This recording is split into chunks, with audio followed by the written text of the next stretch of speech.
All right, let's jump right in. We're tackling one of the most, let's be real, one of the most skipped books in the Hebrew Bible, Chronicles. And we're about to see why just calling it a repeat is missing the entire point. So, have you ever tried this? You pick up your Bible, you're feeling ambitious, and you think, today's the day I'm going to read Chronicles. You flip it open, and boom, you hit a wall almost immediately. And I mean a massive wall. 9. Count them. 9 chapters of just genealogies. It feels way less like an epic story and a lot more like you're reading some ancient phone book. It's a lot. Super overwhelming. And, if you actually manage to push through all of those names, you start seeing stories you recognize. Stuff about King David, King Solomon, and that's when you're probably thinking, wait a minute, hold on.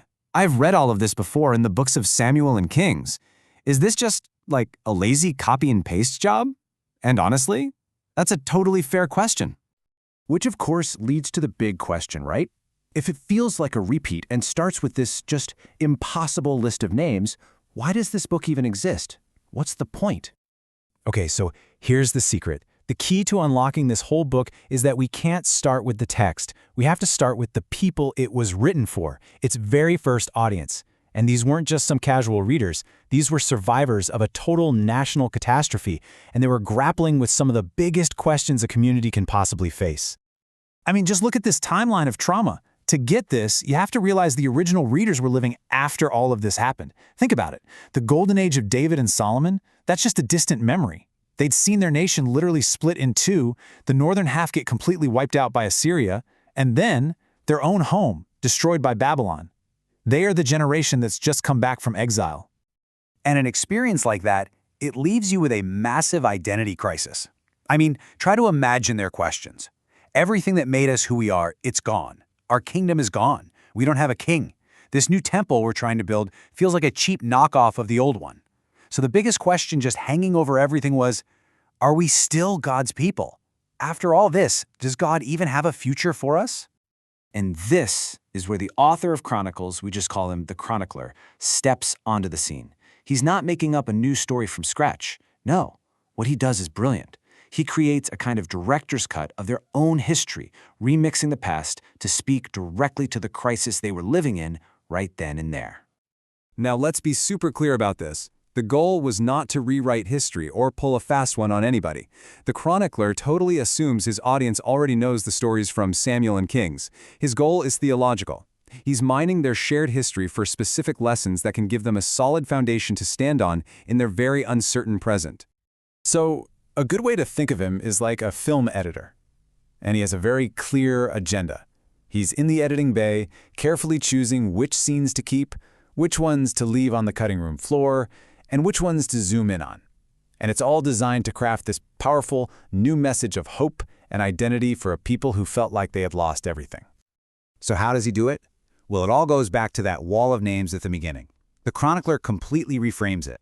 See, it's not a boring phone book, it's a family tree. The roots, they go all the way back to Adam, grounding them in the story of all humanity. The trunk, it's strong and straight, running right through Abraham to their greatest king, David. And the branches, they show that even after being scattered by exile, they are all still connected, still part of the one family of God, all Israel. What a powerful way to say, you still belong. Okay, so once he's established who they are, the chronicler zooms in on their greatest kings, especially David and Solomon. But he gives us a very idealized portrait of them. Now again, this isn't about covering up the past. He knows his readers know all the messy details. What he's doing is creating a blueprint, a model, an example of what faithful leadership and a united community could look like. And his editing technique becomes super obvious when you look at David's story. So what gets left on the cutting room floor? The whole affair with Bathsheba, all the chaotic family drama and rebellions, gone. But what does he add? He adds pages and pages of David organizing the priests, giving these passionate speeches about building the temple. The focus shifts completely from David the flawed man to David the ideal founder of worship. And check out this super specific and fascinating example of his theological editing. In the book of Samuel, it says that the Lord's anger burned against Israel, and he incited David to take a census that turned into a disaster. But in Chronicles, the author reframes it. It says, then Satan stood against Israel and incited David. See that? The chronicler is making a different theological point here, shifting the source of the temptation to an adversary, not God's direct anger. So if he's turning the volume way down on the king's personal drama and all the politics, what's he turning the volume way up on? The temple. The details about worship, the specific jobs of the priests and the Levites, the music, the songs of praise, all of that is massively expanded compared to what you'll find in Samuel and Kings. I mean, you can see the shift in focus plain as day. In Samuel and Kings, the temple is an important part of the story, for sure. But in Chronicles, it becomes the absolute center, the organizing principle for their entire history. It is, without a doubt, the star of the show. And you have to understand, this was so intensely practical for them. Think about it, they don't have a king anymore. So their entire community is rebuilding its identity around this new temple. Chronicles basically becomes their guide. It's like a how-to manual for being the people of God in this brand new reality, with worship right at the very heart of it all. So what's the big picture here? By being this masterful editor of their own history, the chronicler is giving them a blueprint for hope. He's showing them that there's a clear pattern in their past that can actually guide their future. And a key part of this is a theme that scholars sometimes call retribution theology.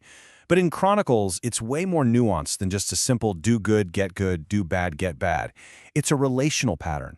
God doesn't just zap them. He always sends a prophet first to give a warning. It's the people's response to that warning that changes everything. And this becomes the pattern of hope he highlights over and over and over. A prophetic warning is given, the king and the people humble themselves and turn back, and what happens? God responds with mercy and restoration. For a community that was probably wondering if there was any way back from the brink, this was an incredibly powerful message. It gave them a clear roadmap for the future. And the bedrock holding all of this up is the one truth the chronicler never lets them forget. God's covenant promise to David is unbreakable. It's eternal. So even though there's no king on the throne right now, God's promise to David's family line is still active. And that is the ultimate guarantee that Israel has a future and a hope. This relentless message of hope shapes the entire book, and nowhere is that more obvious than in its final words. You see, the books of Kings, they end in darkness, destruction, exile. It's a downer. But Chronicles, it ends on a completely different note. It ends with a command full of promise. These are the last words you read in the book. It's the official decree from the Persian king Cyrus, who God is using to tell the exiles, go home. Let him go up. It's not an ending, it's a beginning. It's an open-ended, forward-looking command to get up and go rebuild. It's just pure hope. So in the end, Chronicles is so much more than a repeat. It is a masterful, intentional remix of a story, all for one crucial purpose, to remind a broken people of who they were, what their purpose was, and that they still had a future with God. It taught them a vital lesson. The way you choose to tell your story about the past directly shapes the future you believe is possible. Which kind of leaves us with a big question to think about, doesn't it? How does the way we tell our own stories shape our own futures?